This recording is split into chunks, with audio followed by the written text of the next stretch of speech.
So ayun, quick vlog tayo guys. Life as a working student. Mabilis lang yung mga transition dito. So ayan, pasok na ako school.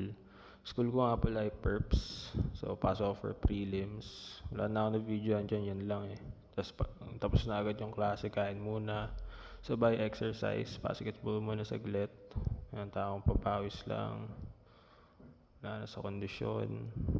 Pang. Tapos ayan, takbo lang ako. Wala naman talaga akong ginawa dyan.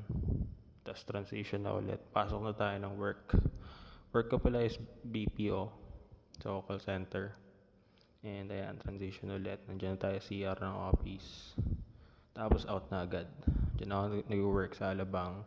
So, uwian na. Bili muna ako sa palengke kasi nagkikrave ako sa gulay.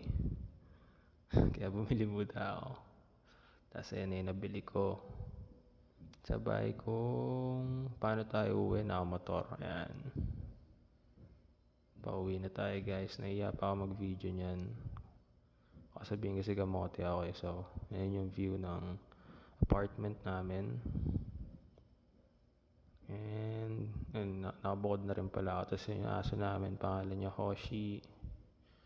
Tuwan-tuwa yung pag-uwi ko. Sabay, kain na tayo. I think purpose ng vlog na to is life is hard, but life goes on. We were once in a middle class, but we got broke.